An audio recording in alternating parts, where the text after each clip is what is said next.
কংগ্রেসের রাজভবন অভিযানকে কেন্দ্র করে একেবারে ধুন্ধুমার কাণ্ড। বিক্ষোভ, স্লোগান, প্রতিবাদ, একের পর এক স্লোগানিং চলতে থাকে। আর সেই সময় পুলিশের সেই ব্যারিকেড টপকানোর চেষ্টা করেছেন প্রদেশ কংগ্রেস সভাপতি তখন কংগ্রেসের একাধিক নেতাকর্মীরা, এবং তাদেরকে অনেককেই কিন্তু আটক করা হয়। একেবারে ধুন্ধুমার কাণ্ড, কি বলবেন একে?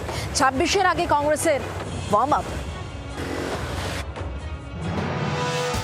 আগুন, ব্যারিকেড, ক্রিসমাসের উৎসবের আবহে পুলিশ ও কংগ্রেস কর্মীদের ধস্তাধস্তিতে তুলকালাম পরিস্থিতি রাজভবনের সামনে।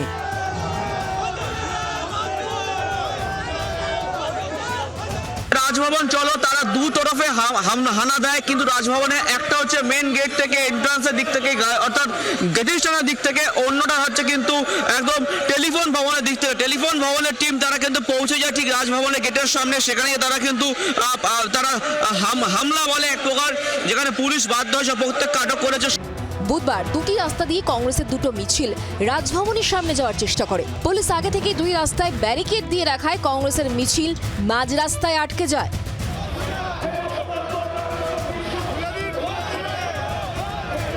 বাংলাদেশ চলছে, মোদী সরকার চুপ। মানরেগার নাম পরিবর্তন হচ্ছে, মানরেগাকে শেষ করে দেওয়া হচ্ছে, মোদী সরকার চুপ। আর এখানে কনস্টিটিউশনাল হেড চুপ, তিনটেই চুপ। এই চুপ কেন? শুভঙ্কর সরকারের নেতৃত্বে আমরা দেখা করতে এসেছি। রাজভবনের গেটের সামনে কংগ্রেস তারা পৌঁছে গিয়েছে। দেখছি রাজভবনের গেটের সামনে বিক্ষোভ প্রদর্শনিত হচ্ছে। একদিকে যখন কংগ্রেসকে ব্যারিকেড দিয়ে আটকানো হয়, অন্যদিক থেকে কংগ্রেসের আরেকটি টিম তার ইতিমধ্যে এখানে এসে পৌঁছেছেন। একদম রাজভবনের গেটের সামনে বিক্ষোভ দেখাচ্ছেন, যেখানে কোনো পুলিশ ছিল না। প্রিজন ভ্যান আনা হয়েছে, সেই প্রিজন ভ্যান দেখতে পাচ্ছি। এদিকে আমরা যে একজন সমর্থক, তাকে পুলিশ চেষ্টা করছে আটকানোর জন্য। ইতিমধ্যে দেখতে পাচ্ছি বেশ কিছু কংগ্রেস নেতাকর্মীদের আটক করে প্রিজন ভ্যানে তোলে পুলিশ।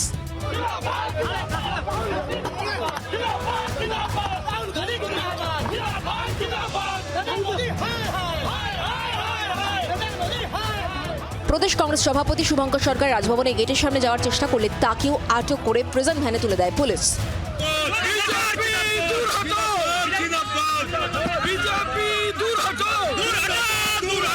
আমি বলছি, রাজ্য সরকারের পুলিশ আমাদের লাঠি চাপা করেছে, এটা অন্যায়।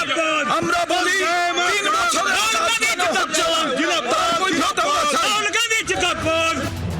প্রদেশ কংগ্রেস সভাপতি শুভঙ্কর সরকারকে পুলিশ আটক করতেই মুখ্যমন্ত্রীকে নিশানা করেন কংগ্রেস নেতারা।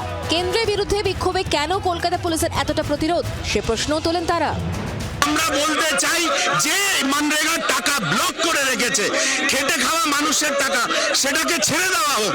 আমরা কেন এসছি? আমরা এটাই বলতে এসছি, আরো জব কার্ড রিলিজ করা হোক। এই কারণে তো আমরা এসেছিলাম এখানে মমতা বন্দ্যোপাধ্যায়ের আপত্তি কথায়। বিজেপির দালালি করতেই হবে, মমতা বন্দ্যোপাধ্যায়কে বিজেপির দালালি করতেই হবে, তাই শুভঙ্কর সরকারকে অ্যারেস্ট করতে হবে।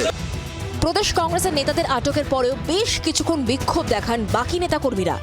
তবে পুলিশি প্রতিরোধ কঠোর থাকায় তাদের কেউ নতুন করে ব্যারিকেড ভাঙার চেষ্টা করেননি। অনবাংশু নিয়োগের রিপোর্ট, জি 24 ঘন্টা। বাংলার আওয়াজ, বাঙালির আবেগ, জি 24 ঘন্টা।